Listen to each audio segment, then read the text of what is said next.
Yeah, people, welcome back.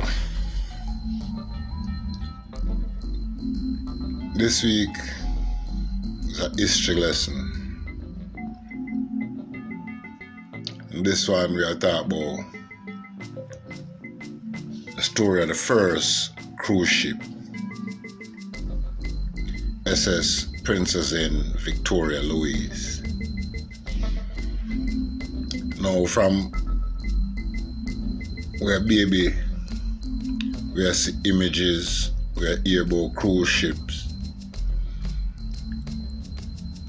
but we never hear about the first cruise ship and the fate. We hear about the Titanic and thought it was the first,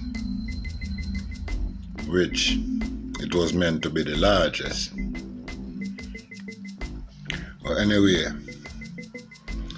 this week we will talk about the very, very first one. Right? We'll give a little history on the company who built it and the people. In 1886, Albert Bailyn joined APAC, Hamburg American Packet-Ford Action Gesellschaft, as manager of its passage department. 13 years later, in 1899, he became the managing director. It was during this term that he realized this company's largest and flagship vessel, Augusta Victoria, lay largely unused during the winter season due to inclement weather. Travelers largely stayed away from the North Atlantic road. It was then that Bailyn, despite criticism from his fellow directors at APAG and other steamship companies, planned to send Augusta Victoria on a 58-day pleasure voyage from Cuxhaven, Germany, to the Mediterranean and the Orient. This extended cruise would include well-planned excursion ashore to ports of call along the route, and Bailyn would be a passenger himself. The voyage was a success, and similar ones were planned. Alright. During their increasing success, these early cruises, called excursions, were difficult to plan with existing ships constructed as ocean liner. They did not meet the requirement of the pleasure-seeking market. They offered a few amenities on board. This became apparent during long stretches at sea. Furthermore, their construction as multi-class vessel also proved a hindrance, as such vessels provided restricted access to deck space. Whatever deck space there was mostly sheltered and designed to accommodate the rigors of the North Atlantic instead of the seas of more southern climes. Bailyn believed that only a vessel specifically designed for cruising would be appropriate.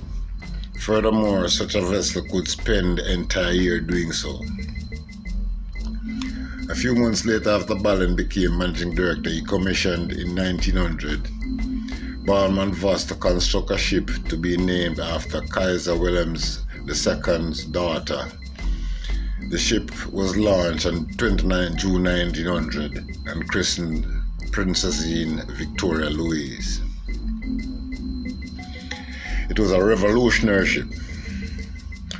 With cruises targeted towards wealthy travelers, Prinzessin Victoria Louise was designed to look more like a private yacht than any of her commercial counterparts.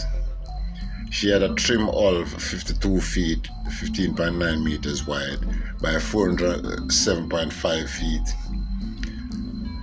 124.2 meters long. She was painted all white and had two masts, a fore and aft, and two small slim funnel amidship. She had a rounded stern and a richly decorated copper bow with bowsprit ending in a figurehead of the German princess. On board, she also did not look like other commercial vessels of the time. She contained 120 cabins, all first class. all staterooms were luxuriously appointed. Reportedly, Boleyn instituted some interior modifications recommended by the Emperor. There were also a library, a gymnasium, and a dark room for the development of film by amateur photographers. Pushing all this at a steady 15 knots, 28 kilometers per hour, were quadruple expansion steam engines. After fitting out, the Kaiser formally inspected the vessel and was unhappy that it was slightly longer than the royal yacht. Hohenzollern. Okay, the Kaiser Vex. Okay. It's bigger than the royal yacht. Alright, it had a short career. Prinzessin Victoria left on her maiden voyage on January 5, 1901 from Hamburg, stopping at Boulogne, Plymouth, and finally reaching New York on 17 January. She would depart New York on 26 January to the West Indies for her first cruise. Her second cruise to the Mediterranean and the Black Sea commenced from New York on March 9th. Other cruises would take the ship to the Baltic. She would be used almost exclusively for cruising, as she had limited cargo or mail capacity. Yet she would be diverted from cruising on 6 occasions to make complete transatlantic crossings. Almost 5 years after her debut, her career came to an end while on a West Indian cruise. On the night of December 16, the ship had tried to enter the harbor of Kingston, but later her commander, Captain Brunswick, decided to anchor at Port Royal when he mistook the lighthouse at Plum Point for that at the westernmost point of Port Royal. Heading north at 14 knots, 26 kilometers per hour, 16 miles per hour, the ship hit and climbed onto the rock's bow first at about 9:30. An attempt to dislodge the ship, the engines were put full astern to no avail. Although the passengers were rescued without loss, the following morning Captain Brunswick retreated to his cabin and committed suicide with a gunshot to the head. A German Admiralty court found the captain negligent in May of the following year, posthumously.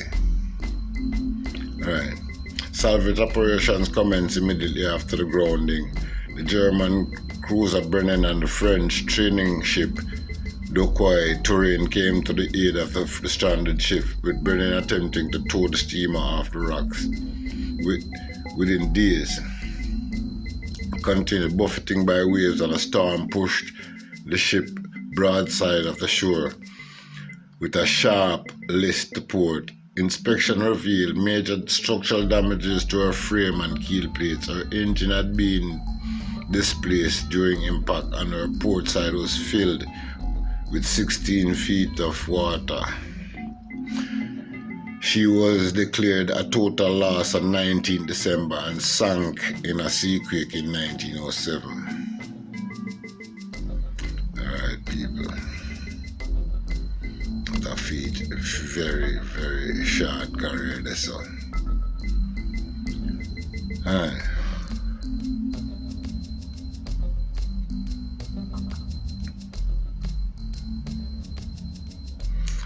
The ship was launched on 29th of June 1900. You have information, so we say. Boleyn was criticized by his peers for the unusual decision of building a cruise ship for the warmer areas, if you go and travel to the warmer areas. Boleyn chose to send the Angostura Victoria on a 58-day pleasure voyage from Germany to the Mediterranean.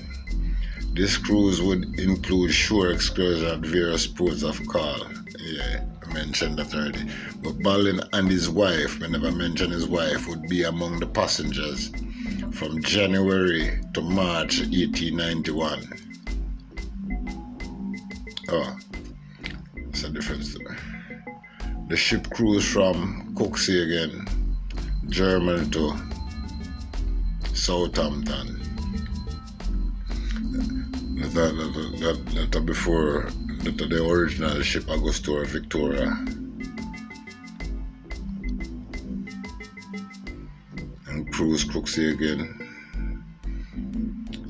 Went to Southampton, Gibraltar, Genoa, Cairo, Jerusalem, Damascus, Constantinople, the present-day Istanbul, Athens, Malta, Naples, and Lisbon before returning to Hamburg.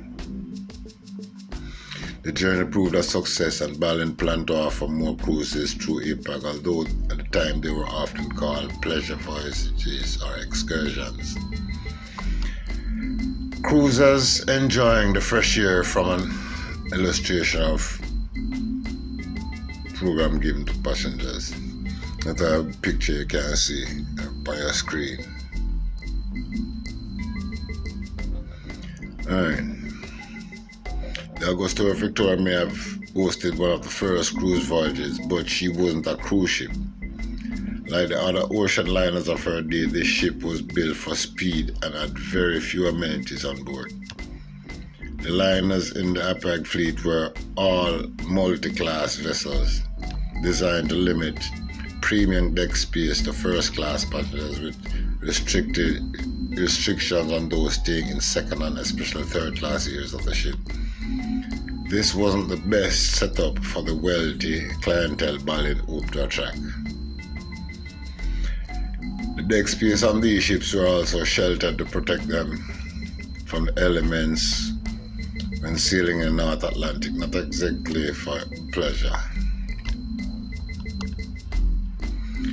Balin believed firmly that only a ship specifically designed for vacations would work for his vision, and that these new ships could spend the entire year cruising. So, in 1899, when he became managing director of Hamburg America, just a few months later, he commissioned that to build a ship with name after the princess and launch. I ended up launch. Christened it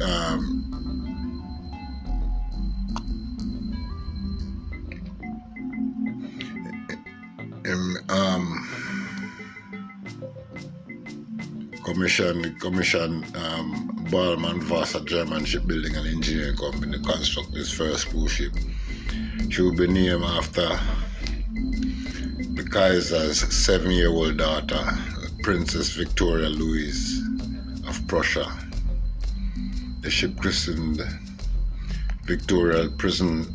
Prinzessin Victoria Louise by Countess von Valois was due to launch on June 29, 1900. Now, I have a question. How was this cruise ship different from ocean liners at the time? As he hoped to attract wealthy travelers looking to adventure and style, Balin made sure that the Prinzessin Victoria Louise looked nothing like an ulterior ocean liner. The design of the ship looked more like a private yacht, with a slim hull, rounded stern, and a clipper bow enhanced with decorative carvings, and the figurehead of her namesake princess painted in all white, which helped keep the ship cool in tropical climates as well as give her a more elegant look. She sported 2 masts and 2 slim funnel positioned amidship. Once on board, passengers noticed that the luxurious interior spaces included amenities designed to pass time at sea during leisure voyages, reportedly in consultation with the Kaiser, who had become Balin's personal friend. He included a library, a small gymnasium, and even a dark room so amateur photographers could process their travel photos. Kaiser made a formal inspection and was unhappy that it was slightly longer than his whole royal yacht. Also, unlike the ocean liners at the time, Princess Victoria Louise had all first-class staterooms. Passengers on this new type of ship were no longer segregated by class, however there were no cheap fares to be had. Prices for these cruises, which lasted 10 to 33 days, range from $75 to $175 and up. That's equivalent to $2,315 to $5,403 in today's money. The average yearly salary in the US at the time was only $449.80. So only the wealthy could afford to cruise. The ship had very little space for transporting mail or cargo. It was designed solely for the enjoyment of passengers.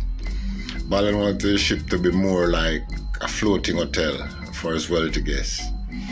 Her 180 passengers would be served by 161 crew members.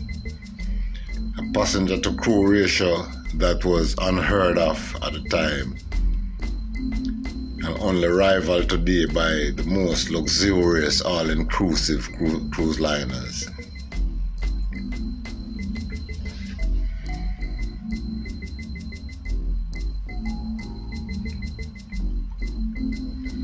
Where did the ship first sail?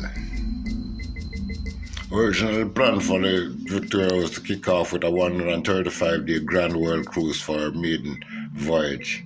She would have left Hamburg on August 20, 1900, sailing eastbound around the world until she reached San Francisco. At this point, the passengers would disembark, travel by train across the United States, and return to Hamburg by ocean liner.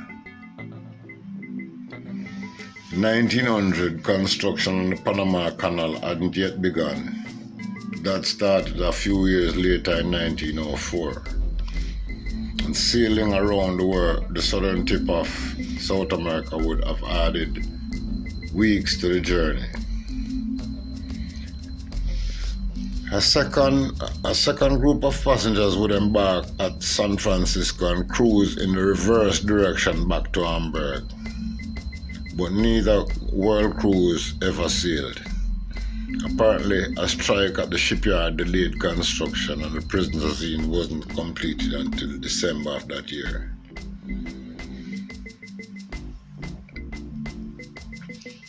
In 1899,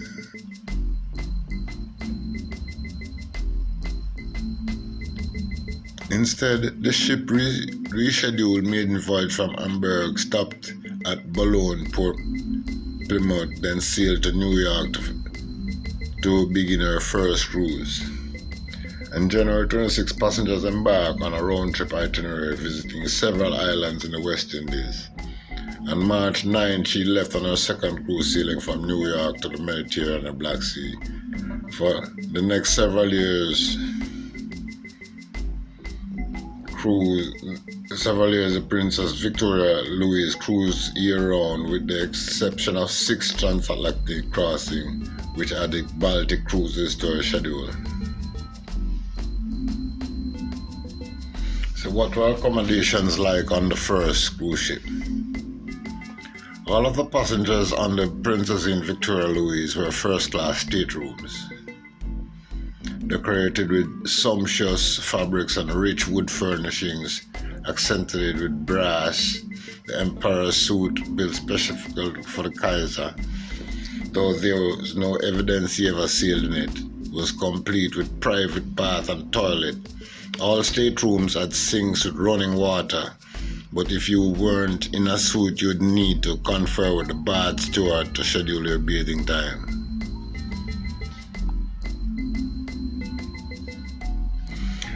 The space-saving bunk bed concept popular on ocean liners was abandoned when designing the stateroom. Instead, side-by-side beds made for more elegant boudoir. The ship also offered single staterooms for solo travelers.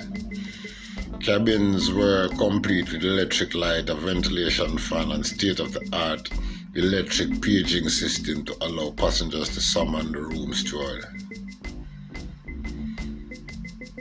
Amenities on the Prinzessin Victoria Louise. Lavish art nouveau interior was opulent with gilded detail work on every wall. Crystal pane domes to lighting and plush furniture and carpets in rich colors throughout the ship. Decorative live plants and cut flower arrangement augmented the beauty of the furnishings, but the guest amenities on board Prinzessin Victoria Louise were what made her stand out from the typical passenger ship at the time.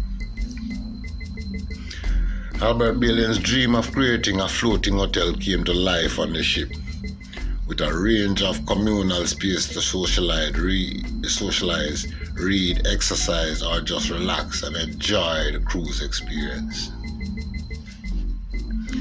The Prinzessin Victoria Louise featured a gymnasium, what we'd consider a very small exercise room today. The gym included a stationary bicycle, a rack of Indian clubs, also known as exercise pins, a mechanical horse, and various other fitness contraptions of the period. For gentlemen passengers, there was a vast smoking room. Ladies were not allowed. This would have been a social hub for the men of the ship, where they could relax with a cigar or play cards, chess, or checkers. Guests could also enjoy getting to know their fellow cruisers in the main cabin, a light and airy room with a domed roof and skylight, upholstered armchairs and sofas arranged around tables, invited conversations. The main cabin, a conversation saloon. The open decks sheltered by a removable tarpaulin were the perfect place to read the newspaper or gaze out at the sea. Prinzessin Victoria Louise also had a popular promenade deck, so passengers could take the air and enjoy the view and luxury walk around the ship. The ship also featured a music salon, a ladies' parlor, and a well-stocked library. The onboard darkroom for amateur shutterbugs was like the first one included on a passenger ship, the darkroom for photographers.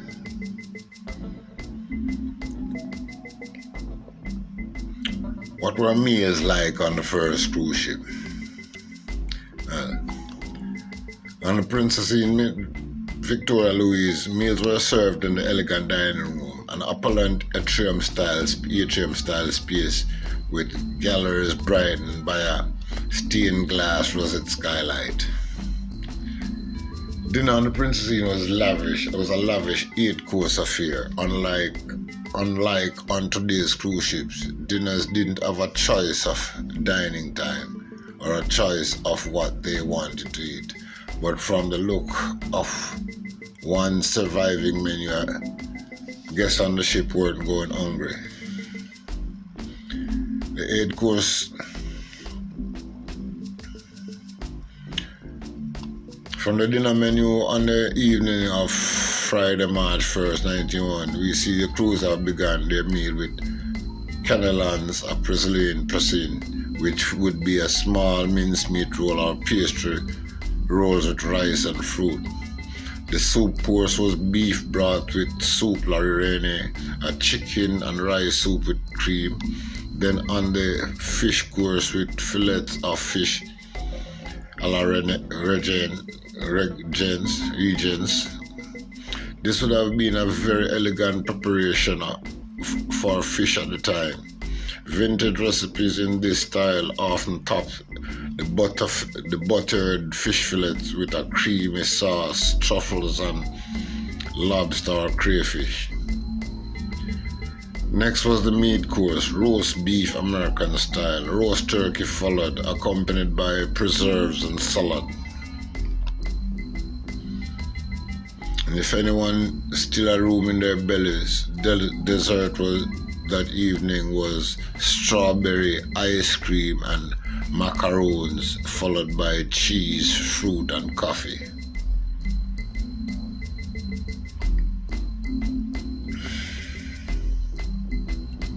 Now, people, the fate of this ship will come now when they decide to take a trip to Jamaica. Now, people, on the moonlit evening of December 16, 1906, the Prinzessin Victoria Louise was entering Kingston Harbour in Jamaica, but sadly she would never leave. According to a New York Times article published later that month, the crew and several passengers told the story of what happened that fateful night.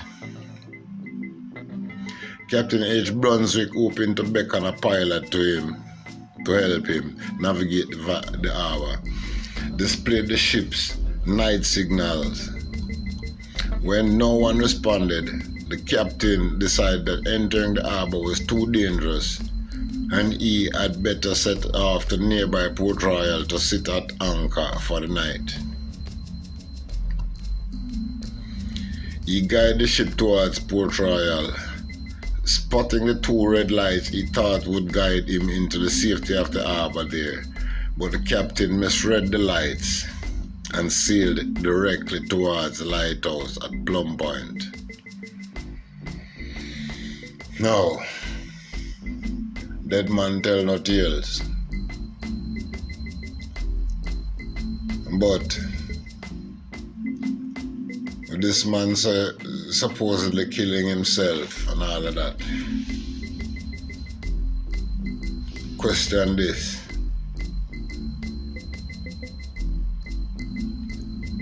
and call for help. No one help. No one no come. What's going on? Alright. At about 9:30 p.m. the Prinzessin Victoria Louise suddenly stopped, grounded on a reef in the shallow water.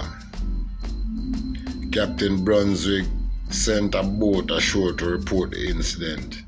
Then he returned to his cabin where he took his life. Now, this is 16th of December.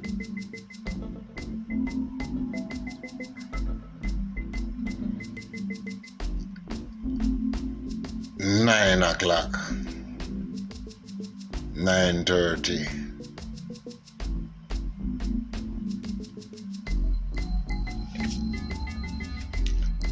It's not so dark.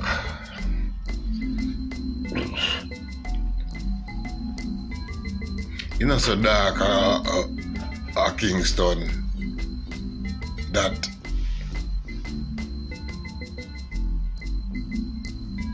them can't help.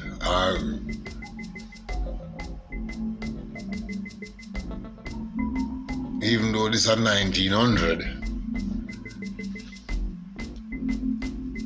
But them have lighthouse, them have shipping a go on to Jamaica for centuries before this now. Telephone, all them things they exist, so I go on. Anyway, all of the passengers, none of whom were injured, stayed aboard the ship that night, unaware of the captain's suicide. The next morning, the third officer and 15 members of the crew set off to Plum Point, where they created a line of boats 2 feet apart all the way to the ship. The crew handed the passengers from boat to boat until they reached the safety of the shore. A strange thing that happened. Something alright. Anyway,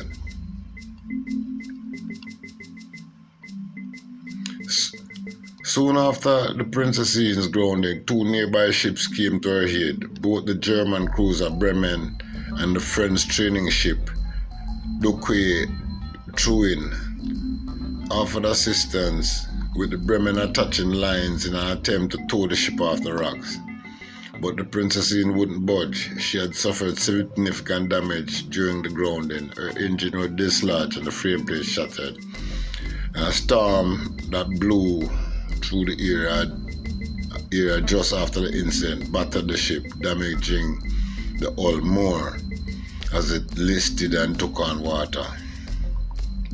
In January of 1907, a little less than a month after the Prinzessin ran aground, Kingston was hit by a massive earthquake estimated to be around 6.2 megawatt magnitude. The quake killed hundreds, injured thousands more, and leveled 85% of the building in the city. Recovery of the Prinzessin was abandoned. So people, that's the story of the first cruise ship and its fate. If you ever heard of the first cruise ship, I guess you never, till now. Based on what I tell you about it, would you travel upon it? If you could have go back in time.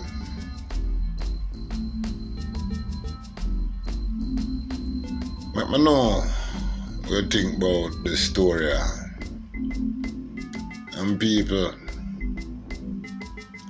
could it be some sabotage why nobody no show up for help when him call for, when him put up him night signals and call for help? Why no one no respond in the age of telephone, because it was telephone times them time, they can't even telephone up on the ship. So the ship have electricity, all of them sitting there. So people, could have been some form of sabotage why the Plum Point lighthouse them on instead of the Palisades lighthouse on instead of the Port Royal lighthouse.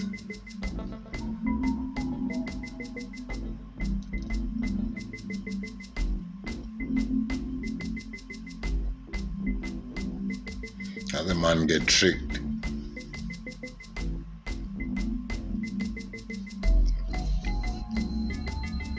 Did the man really take him own a life? Was it somebody take over the ship and kill the captain and the ship run aground upon them?